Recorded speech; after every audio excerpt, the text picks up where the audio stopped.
وأحسن منك لم تر قط عيني وأجمل منك لم تلد النساء خلقت مبرأ من كل عيب خلقت مبرأ من كل عيب كأنك قد خلقت كما تشاء كتاب أنزلناه إليك مبارك ليدبروا آياته وليتذكر أولو الألباب. یہ کتاب برکت والی ہے جسے ہم نے آپ کی طرف نازل فرمایا ہے تاکہ دانش مند لوگ اس کی آیتوں میں غور و فکر کریں اور نصیحت حاصل کریں. اللہم صلی علی سیدنا محمد وعلی آل سیدنا محمد بعدد کل ذرۃ مئۃ الف الف مرۃ. سامعین و ناظرین کرام، السلام علیکم ورحمۃ اللہ وبرکاتہ. سامعین کرام، سورہ طٰہٰ آیت نمبر 82 آج کے درس کا ایک ہی موضوع ہے، اور وہ یہ ہے کہ جنت میں یقینی داخلے کی شرائط کون سی ہیں. اس کے ساتھ ہی سامعین کرام آئیے آج کے درس کا آغاز کرتے ہیں. سب سے پہلے گزشتہ سبق کا آموختہ ہوگا. یا بنی اسرائیل قد انجیناکم من عدوکم وواعدناکم جانب الطور الایمن ونزلنا علیکم المن والسلوى.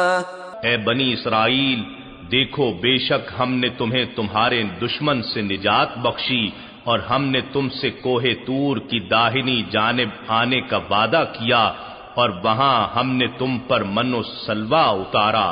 کلوا من طیبات ما رزقناکم ولا تطغوا فیہ فیحل علیکم غضبی ومن یحلل علیہ غضبی فقد هوى. اور تم سے فرمایا ان پاکیزہ چیزوں میں سے کھاؤ جن کی ہم نے تمہیں روزی دی ہے، اور اس میں حد سے نہ بڑھو ورنہ تم پر میرا غضب واجب ہو جائے گا، اور جس پر میرا غضب واجب ہو گیا سو وہ واقعی ہلاک ہو گیا. سامعین کرام، سورہ طٰہٰ آیت نمبر 82. وَإِنِّي لَغَفَّارٌ، اور میں تو بہت بخشنے والا ہوں. لمن تابا، جو جس نے رجوع کیا، وآمنا، اور ایمان لے آیا، وعامل صالحا، اور عمل صالح کیا، ثم اہتدی، پھر سیدھی راہ کو پکڑ لیا. یہ جو آیت ہے سامعین کرام گزشتہ آیت سے پیوستہ ہے، اور گزشتہ آیت میں ہم نے یہ پڑھا تھا کہ اللہ تعالیٰ نے یعنی ہمیں منع کیا ہے تجاوز سے، حد سے تجاوز، طغیانی سے. ولا تطغوا، حد سے تجاوز نہ کرنا. اگر ایسا کرو گے فیحل علیکم غضبی، تو تم پہ میرا غصہ جائز ہو جائے گا. ومن یحلل علیہ غضبی فقد هوى، اور جس پہ میرا غصہ جائز ہوا تو وہ گر گیا. وانی لغفار لمن تاب وآمن، اور میں تو یقیناً بخشنے والا ہوں جس نے رجوع کر لیا. ترجمہ آپ نے سن لیا سامعین کرام، اور اس میں تھوڑا سا مضمون یہ ہے کہ نجات کا راستہ، یعنی آج کا موضوع اگر ہم رکھ لیں کہ نجات کا راستہ کیا ہے، کامیابی کا راستہ کیا ہے، تو یہ سامعین کرام 4 اعمال ہیں. اس آیت میں 4 اعمال بیان کیے گئے ہیں جو نجات کی ضمانت بن سکتے ہیں. کیا؟ نجات کی ضمانت یعنی آپ بعض اوقات مجھ سے لوگ پوچھتے ہیں کہ بھئی جنت جانے کا یقینی طریقہ کیا ہے، یقینی طریقہ. تو بہرحال یعنی یہ آج کی جو آیت ہے یہ اس سوال کا جواب ہے. اگر کوئی جنت میں جانا چاہتا ہے اور جنت میں اپنی سیٹ پکی کرنا چاہتا ہے تو بہت آسان ہے. دوسرا یہ کہ دیکھیں سامعین کرام، اللہ تعالیٰ نے ہمیں پیدا کیا ہے تو سیدھا راستہ آسان بنایا ہے، باقی راستے جو ہیں مشکل ہیں. سیدھا راستہ ہمیں اللہ تک پہنچا دیتا ہے. وَعَلَى اللَّهِ قَصْدُ السَّبِيلِ وَمِنْهَا جَائِرٌ. اگر سیدھا راستہ، اللہ پاک سورہ نحل کی آیت ہے کہ سیدھا راستہ تو سیدھا اللہ کے پاس جا پہنچتا ہے، یا سیدھے راستے کی ذمہ داری اللہ تعالیٰ کے ذمہ ہے. دوسرا سیدھا، یہ بات نوٹ کر لیں سامعین کرام، اصل میں بعض غلط فہمیاں ایسی پھیلائی گئی ہیں سامعین کرام کہ وہ یعنی ہمارے دماغ سے مٹتے مٹتے مٹیں گی. اور عام طور پہ تو یہ میں آپ کو یعنی بتا رہا ہوں کہ عام طور پہ آپ دیکھیں کہ نیکی ہمیں مشکل لگتی ہے، برائی جو ہے آسان لگتی ہے. تو اس کی وجوہات یہی ہیں کہ اللہ تعالیٰ اگر مقصود حیات نہ ہو سامعین اکرام تو پھر آپ کو نیکی جو ہے بہت مشکل لگے گی. آج اگر ہمیں نیکی مشکل لگتی ہے، برائی آسان لگتی ہے، گناہ آسان لگتے ہیں، اللہ کی نافرمانی آسان لگتی ہے. دیکھیں یہ میں بات اس لیے کہہ رہا ہوں نا، دیکھیں رشوت خوری، حرام خوری اور کرپشن تو قومی سطح پہ ہے، آپ کو تو معلوم ہے. ہر چیز میں یعنی آپ کرپشن ڈھونڈتے ہیں، کرپشن کے راستے ڈھونڈتے ہیں، پھر کرپشن کرتے ہیں. اور جس کا جہاں جتنا بس چلتا ہے وہ وہاں کرپشن کرتا ہے، اور اس میں کوئی یعنی اپنے آپ پہ بوجھ نہیں محسوس کرتا وہ. اور یہ بات بھی میں بتا دوں سامعین اکرام، یہ جو قومی چوری ہے نا، یہ قومی چوری، یا مثال کے طور پہ آپ بجلی کے میٹر میں گڑبڑ کر لیں اور چوری کریں، بجلی چوری کریں، گیس چوری کریں، یا قومی خزانے سے آپ ناجائز طریقے سے کچھ مال ہڑپ کرنے کی کوشش کریں، یہ زیادہ بھاری بات ہے سامعین کرام. میں آپ کو بتا دوں کہ یہ زیادہ بھاری بات ہے بنسبت سنگل چوری سے. سنگل چوری تو یہ ہے کہ ایک آدمی ہے، وہ اس کے ساتھ معاملہ ہوگا، یعنی جس سے آپ نے رشوت لی ہے، اس کو مجبور کر دیا ہے رشوت دینے پہ، تو اس کے ساتھ معاملہ بنسبت اس کے آسان ہے. جو قومی سطح پہ لوگ چوری کر رہے ہیں نا، یا کرپشن کر رہے ہیں قومی سطح پہ، کیونکہ ہر چیز کا جو ہے وہ حساب کتاب ہونے والا ہے. تو یہ خیر ہے، میں نے ویسی ایک بات کر لی، لیکن آج کا جو درس ہے اس کا موضوع کیا ہے؟ اس کا موضوع یہ ہے کہ نجات کا راستہ کیا ہے، نجات کا آسان طریقہ کیا ہے، منزل تک پہنچنے کا آسان طریقہ کیا ہے، جنت میں سیٹ پکی کرنے کا آسان طریقہ کیا ہے. تو وہ آج بتایا جا رہا ہے سامعین کرام. وَإِنِّي لَغَفَّارٌ. سب سے پہلے تو اللہ تعالیٰ کی بخشش جوش میں آئی ہے. کس کے لیے؟ یعنی اللہ تعالیٰ کی رحمتیں. دیکھیں ایک آدمی انسان گناہ گار ہے اور گناہ ہو سکتا ہے، اس سے گناہ کا صدور انسان سے ممکن ہے. یہ بات نوٹ کر لیں سامعین کرام. تو لیکن آپ ایک شخص مثال کے طور پہ گناہ گار ہے، ساری زندگی اس کی، یا 30 سال لگا لیں، 40 سال گناہوں میں گزر گئی. وہ گناہ جو اصل گناہ ہے، میں آپ کو کہتا ہوں کہ اللہ تعالیٰ سے یہ غافل رہا، اللہ کی یاد سے اس کا دل غافل رہا. پھر اللہ تعالیٰ نے اس پہ مہربانی کی اور اس کو اپنی جانب متوجہ کر لیا، اور یہ اپنی مرضی سے اللہ تعالیٰ کو منزل بنانے پہ راضی ہو گیا. اب یہ ہے کہ اس کے گزشتہ گناہوں کا کیا ہوگا؟ جو 40 سال اس نے مجرمانہ زندگی بسر کی ہے، تو اس کا کیا ہوگا؟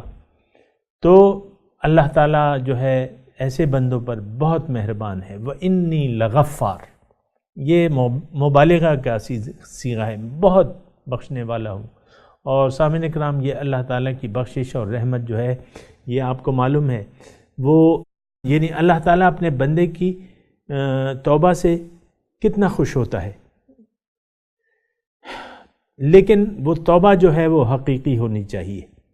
یہ میں آپ کو بات بتا دوں، توبہ حقیقی، ہم تو یعنی جو توبہ کرتے ہیں وہ ہماری توبہ جو ہے وہ یعنی ایک مذاق بنا لیا ہے۔ مثال کے طور پہ ایک مقرر تقریر کر رہا ہے، ایک عالم دین تقریر کر رہا ہے، تو وہ پوچھتا ہے لوگوں سے توبہ کرتے ہو جی؟ ہاں جی توبہ کرتے ہیں، بس تمہارے سارے گناہ معاف ہو گئے۔ بھئی تم نے لوگوں کو نہ مقصد زندگی بتایا ہے، نہ توبہ کا طریقہ، ایک الگ طریقہ ہے سامنے کرام۔ یہ ایسی کوئی آسان بات نہیں ہے۔ توبہ کا طریقہ دیکھیں آپ نے، میں آپ کو بتاتا ہوں کہ توبہ کا طریقہ کیا ہے۔ توبہ اصل میں کہتے کسے کہ آپ رجوع کر لیں، تائب، التائب من الذنب کمن لا ذنب لہ، یہاں بھی تابہ کے الفاظ ہیں سامنے کرام، نوٹ کر لیں، لمن تابہ، غفار لمن تاب، میں یقیناً بخشنے والا ہوں جو میری طرف جس نے رجوع کر لیا۔ اب یہ ہے کہ حقیقی توبہ کون سی ہے؟ توبو الی اللہ توبۃ نصوحا، اللہ تعالیٰ فرما رہے خالص توبہ کر لو، اللہ تعالیٰ کی طرف متوجہ ہو جاؤ، خالص توبہ کر لو۔ خالص توبہ یہ ہوتی ہے سامنے کرام، یہ بات نوٹ کر لیں۔ دیکھیں ایک ایک گناہ سے معافی وہ تو ایک الگ مسئلہ ہے، لیکن جو حقیقی توبہ ہے یہاں جو بیان ہو رہی، لمن تابہ، جو پلٹ آیا۔ تابہ کہتے ہیں رجوع کرنے کو، پلٹ آنے کو۔ اب ہوتا کیا ہے سامعین کرام؟ ہوتا یہ ہے کہ انسان ایک ڈگر پہ جاتا رہتا ہے، یعنی غلط راستوں پہ چلتا رہتا ہے، پھر اسے اللہ تعالیٰ یاد دلاتا ہے کسی بھی اپنے ذریعے سے، کسی بھی ذریعے سے، اس کی بحث میں نہیں جا، اللہ تعالیٰ اس کو یاد دلاتا ہے کہ بھئی یہ راہیں جو ہیں غلط ہیں اور تم ایسا نہ کرو، اور اصل اپنا راستہ بتا دیتا ہے کسی بھی ذریعے سے۔ تو یہ اس کو احساس ہو جاتا ہے کہ ہاں جو میں کر رہا ہوں وہ غلط ہے، جو صحیح راستہ ہے وہ الگ ہے، جو صحیح منزل ہے۔ اللہ کو، یہ میں دوبارہ عرض کر رہا ہوں سامعین کرام، نوٹ کر لیں صحیح توبہ کا طریقہ، یا توبہ حقیقت میں کیا ہوتی ہے۔ تو حقیقت میں توبہ یہ ہوتی ہے کہ آپ رجوع کر لیں اللہ تعالیٰ کی طرف۔ اور اس میں چونکہ میں جلدی میں نہیں ہوں تو مجھے کچھ ایک شعر بھی یاد آیا ہے، بڑے موقع کی مناسبت سے ہے کہ خوب تر ہے دلوں کو مگر رجوع سوئے الہ کرنا۔ یہ ایک مصرع میں نے لیا ہے اس شعر کا جو اس وقت مجھے مطلوب ہے۔ خوب تر ہے، یعنی اور کام تو ہیں شعر میں، اور کام تو ہیں، لیکن خوب تر ہے دلوں کو رجوع سوئے الہ کرنا، یعنی اللہ تعالیٰ کی طرف آپ اگر متوجہ ہو جائیں، کیا مطلب؟ اللہ تعالیٰ کو اپنی منزل قرار دے دیں، اللہ تعالیٰ کے لیے جینے کی نیت کر لیں اور کہہ دیں کہ ان صلاتی و نسکی و محیای و مماتی للہ رب العالمین، اور یہ بھی کہہ دیں کہ انی وجہت وجہی للذی فطر السماوات والارض حنیفا وما انا من المشرکین۔ تو توبہ مطلب رجوع کرنے، یعنی غلط راستے سے سیدھے راستے کی طرف آپ آ جائیں، ارادہ کر لیں، لمن تابہ، یعنی آپ رجوع کر لیں، متوجہ ہو جائیں اللہ تعالیٰ کی طرف، اللہ تعالیٰ کے راستے کی طرف۔ پھر کیا؟ پھر ایمان لے آئیں، یعنی غلط طرز زندگی سے آپ رجوع کر لیں، غلط مقاصد حیات سے آپ رجوع کر لیں۔ پھر دوسرا توبہ کا یعنی نجات کا دوسری شرط جو ہے ایمان ہے سامنے کرام، وہ آمن، اور ایمان لے آیا۔ ایمان باللہ، ایمان باللہ کا مطلب یہ ہے سامنے کرام کہ یہ جو رجوع کر رہا ہے اللہ تعالیٰ کی طرف، اس کا یہ یقین پیدا ہو جائے کہ ہاں میرا مقصود صرف اللہ ہے، میرا محبوب صرف اللہ ہے، میرا مطلوب صرف اللہ ہے، میرا معبود صرف اللہ ہے۔ یہ اس کو یقین آ جائے، دل سے یہ یقین کر لے کہ ہاں لا الہ الا اللہ، لا معبود الا اللہ، لا مقصود الا اللہ، لا محبوب الا اللہ، لا مطلوب الا اللہ۔ یہ ایمان، اس کا یقین آ جائے کہ ہاں یہ، یعنی دل سے ایمان لے آئے۔ ولا وَلَكِنَّ الْبِرَّ مَنْ آمَنَ بِاللَّهِ، وہ آیت البر میں ہے نا، لَيْسَ الْبِرَّ أَن تُوَلُّوا وُجُوهَكُمْ قِبَلَ الْمَشْرِقِ وَالْمَغْرِبِ وَلَكِنَّ الْبِرَّ مَنْ آمَنَ بِاللَّهِ، نیکی یہ نہیں ہے کہ تم اپنا رخ جو ہے مشرق یا مغرب کی طرف پھیر لو، نیکی اصل میں یہ ہے کہ تمہارا یقین آ جائے اللہ پہ. وَلَكِنَّ الْبِرَّ مَنْ آمَنَ بِاللَّهِ. دوسری جگہ ہے کہ وَلَمَّا يَدْخُلِ الْإِيمَانُ فِي قُلُوبِكُمْ، یقین تمہارے دل میں کھپ جائے. آمنہ کا یہ مطلب ہے ہمارا، تو بہرحال اس پہ تو بعد میں بات کر لیں گے. پھر آمنہ ایمان، یقین کر لیا اس نے کہ ہاں اللہ ہی میری منزل ہے. ایمان یعنی یقین آ گیا. میں ایمان کے مطلب، ایمان کا میں لفظ قرآن میں تو استعمال ہوا ہے، ہم اس لفظ سے اس قدر آموختہ ہو گئے ہیں کہ اس کے اتنے عادی ہو گئے ہیں کہ ہم بس ایمان باللہ سنتے جو ہیں اس کے آموختہ اس طرح ہو گئے کہ ہم اپنے متعلق یہ خیال ہی نہیں کر سکتے کہ ہمارا تو ایمان باللہ ہے ہی نہیں. اور حقیقی بات یہی ہے سامنے کرام کہ ہمارا ایمان باللہ جیسا کہ ہونا چاہیے ویسا نہیں ہے. ہم تو ایک روایتی طور پہ وہ طوطے کی طرح، جو طوطے کو اگر آپ کلمہ پڑھا دیں تو کیا فرق پڑے گا؟ طوطے کو آپ کلمہ پڑھا دیں تو کیا فرق پڑے گا؟ تو بہرحال یہ تو طوطے کی طرح ہم نے رٹا ہوا ہے یہ چند الفاظ جو ہیں. بہرحال یہ نہیں ہے. حقیقی ایمان یہ ہے کہ آپ یقین آپ کے دل میں، آپ تصدیق بالقلب کے الفاظ آئے ہیں. اقرار باللسان و تصدیق بالقلب، میرا زبان سے اقرار ہے، دل سے میں اس کی تصدیق کرتا ہوں کہ ہاں لا الہ الا اللہ. پھر وعمل صالحہ، تیسری شرط جو ہے وہ اعمال صالحہ کی ہے. عمل صالحہ سے کیا مراد ہے سامنے کرام؟ اس کے معنی زیادہ مشکل نہیں، یعنی یقین کے مطابق عمل. مختصر الفاظ میں اگر میں آپ کو بتاؤں کہ عمل صالح کیا ہے، جو آپ کا یقین ہے اس کے مطابق آپ کا عمل بھی ہو جائے. وعمل صالحہ یعنی آپ کے یقین، اگر اللہ تعالیٰ آپ کا مقصد بن گیا پھر تو آپ کو سیدھے راستے پر چلنا پڑے گا. ایمان کے مطابق عمل، یقین کے مطابق عمل، عامل صالحہ یہ تیسری شرط ہے. ثم اہتدی، پھر یہ راہ مستقیم پر قائم رہا، چلتا رہا. تو اس کے لیے یعنی استقامت جو ہے یہ چوتھی شرط ہے سامعین کرام. اور اس کی فضیلت قرآن کی ایک اور آیت میں آپ کی طرف آپ کی توجہ دلاتا ہوں اس طرف کہ ان الذین قالوا ربنا اللہ ثم استقاموا، بے شک وہ لوگ جنہوں نے کہہ دیا کہ رب ہمارا اللہ ہے اور پھر اس پر ثابت قدم، پھر اس پہ جم گئے. ثم استقاموا، استقامت، الاستقامت فوق الکرامت، استقامت کرامت سے بڑی ہے سامعین کرام. ثم اہتدی، پھر اس پہ جم گیا، سیدھی راستے پر اللہ کو مقصود بنا لیا، ایمان لے آیا اللہ پہ، اللہ تعالیٰ کی طرف رجوع کر لیا، یقین کے مطابق عمل شروع کر دیا اور پھر اس پر جم گیا. ثم اہتدی، تو پھر کیا ہے؟ وَإِنِّي لَغَفَّارٌ.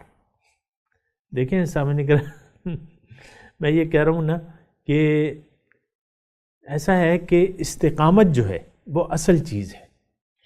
یہ تو نہیں کہ آپ نے توبہ کر لی اور دیکھیں یعنی اللہ تعالیٰ ہم سب کو استقامت عطا فرمائے دین پہ، لیکن ایسے لوگ دیکھے گئے ہیں جو نیکی کی طرف نیکی کا ارادہ کر لیتے ہیں اور پھر جو ہے اس ارادے پہ قائم نہیں رہتے یا اس کے تقاضے پورے نہیں کرتے. بہت سے لوگ یعنی بیعت اصلاح کر لیتے ہیں، یہ میں آپ کو بتا رہا ہوں سامعین کرام، بیعت اصلاح کر لیتے ہیں، وعدہ کر لیتے ہیں کہ ہماری منزل اللہ ہے، ہمارا مقصود اللہ ہے، اللہ کے لیے ہم جئیں گے، لیکن اس کے بعد وہ وعدہ جو ہے بھلا دیتے ہیں اور بس وہ اپنی روٹین لائف جو پرانی مشرکانہ زندگی تھی وہی گزارتے رہتے ہیں. اور یہ بس یہ غیر سنجیدہ والی بات ہوتی ہے، اس کا کسی پہ کوئی فرق نہیں پڑتا، اللہ تعالیٰ پہ نہ اللہ کے بندوں پہ. یہ خود انسان اپنے آپ کو دھوکہ دیتا ہے. یخادعون اللہ والذین آمنوا وما یخدعون الا انفسهم وما یشعرون. یہ پوری سورہ بقرہ میں آیت ہے سامنے کا، وَمِنَ النَّاسِ مَن يَقُولُ آمَنَّا بِاللَّهِ وَبِالْيَوْمِ الْآخِرِ وَمَا هُم بِمُؤْمِنِينَ يُخَادِعُونَ اللَّهَ وَالَّذِينَ آمَنُوا، یہ لوگ دھوکہ دے رہے ہیں، دھوکہ دینے کی کوشش کر رہے ہیں کس کو؟ اللہ کو۔ بیعت کے وقت تھوڑی سی نیت تو کر لی لیکن پھر اس نیت پہ قائم نہیں رہے، تو انہوں نے دھوکہ دیا، اصل میں دھوکہ دینے کی کوشش کی اللہ کو اور ایمان والوں کو، یعنی ایمان والوں کو تو اپنی یہ تو یعنی آپ دیکھیں ہو سکتا ہے کبھی آپ کو موقع ملے، ایسے لوگوں کو آپ دیکھیں جو یعنی کہتے رہتے ہیں کہ بھئی ہم نے تو بیعت کی ہوئی، ہم نے تو بیعت کی ہے، بیعت کے تقاضوں پہ عمل نہیں کرتے، بس زبانی کہتے ہیں ہم تو بیعت شدہ ہیں، ہم تو بیعت کی ہوئی ہے، اور لیکن بیعت کے تقاضوں پہ نہیں چلتے، یعنی تقاضوں پہ کیا نہیں چلتے؟ اللہ تعالیٰ نہ ان کا مقصود بن پاتا ہے، نہ محبوب بن پاتا ہے، نہ مطلوب بن پاتا ہے، نہ پھر وہ اپنے شیخ کی، بس وہ تو ایک زبانی کلامی بات ہوتی ہے کہ بھئی یہ تو ہمارا شیخ ہے اور ہم نے بیعت کی ہوئی ہے، زبانی کلامی بات ہوتی ہے، وہی جو ہے وہ منافقوں کی طرح، منافق کہتے تھے نا اذا جاءک المنافقون قالوا نشهد انک لرسول اللہ واللہ یعلم انک لرسول واللہ یشہد ان المنافقین لکاذبون، سورہ منافقین کہ منافق آتے ہیں اور آپ سے کہتے ہیں اے رسول اللہ کہ ہمارا تو ایمان ہے آپ اللہ کے رسول ہیں، اللہ تعالیٰ جواب دیتا ہے واللہ یعلم، اللہ جانتا ہے کہ آپ اس کے رسول ہیں،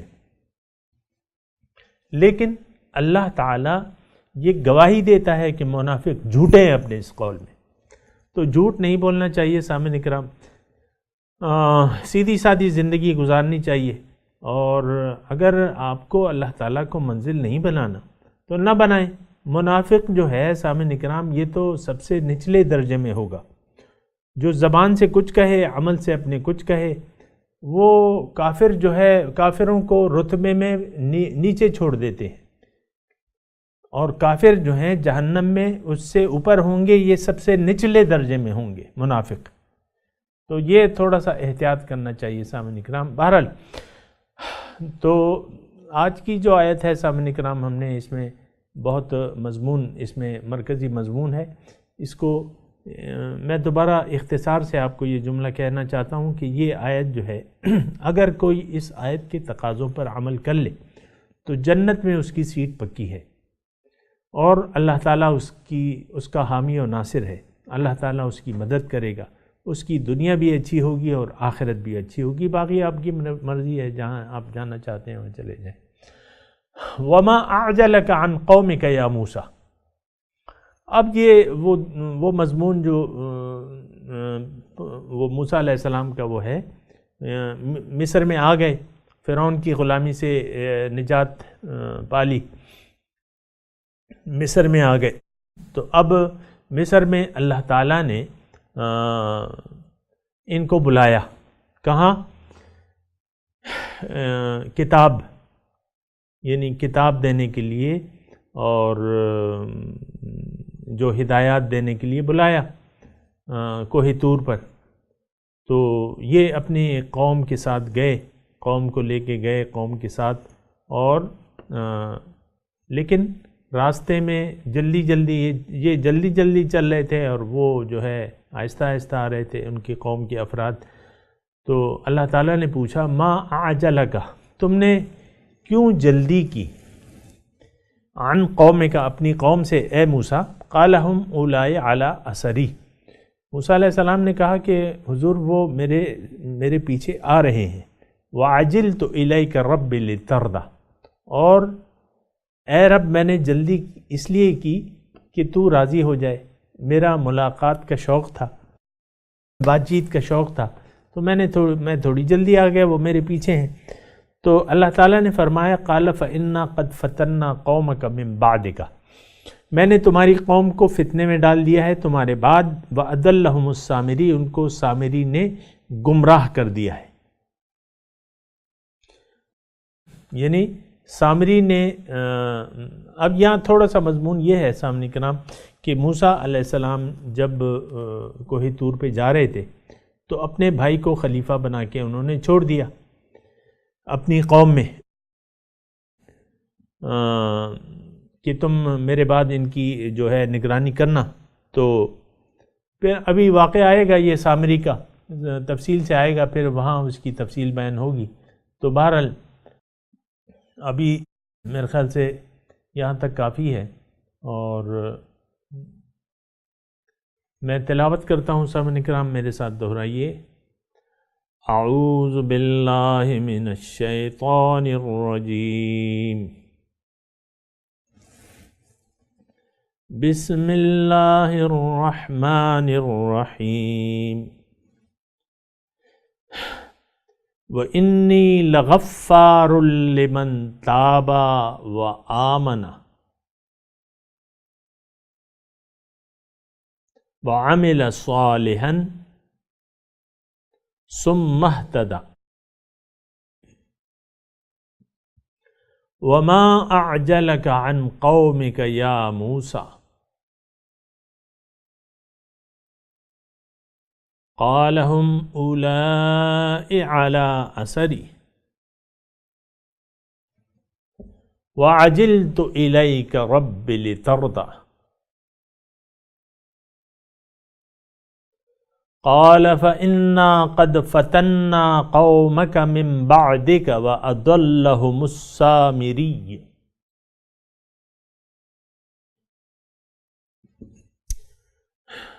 ترجمہ سنا دے. وَإِنِّي لَغَفَّارٌ لِمَن تَابَ، اور میں تو نہایت بخشنے والا ہوں جس نے رجوع کر لیا، وَآمَنَ، اور یقین کر لیا، وَعَمِلَ صَالِحًا، اور عمل صالح کیا یقین کے مطابق، ثُمَّ اهْتَدَى، پھر ہدایت پر قائم رہا. وما اعجلک عن قومک یا موسیٰ،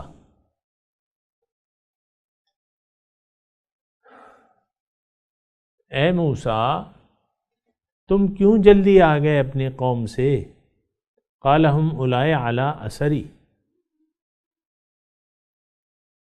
موسیٰ علیہ السلام نے کہا کہ وہ میرے پیچھے ہیں، آ رہے ہیں. وعجلت الیک رب لترضی، اور میں نے جلدی کی آپ کی طرف اے میرے رب تاکہ آپ راضی ہو جائیں. قال فإنا قد فتنا قومك من بعدك،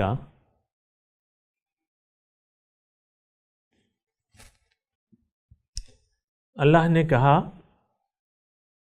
بس بے شک ہم نے فتنے میں ڈال دیا ہے تمہاری قوم کو تمہارے بعد.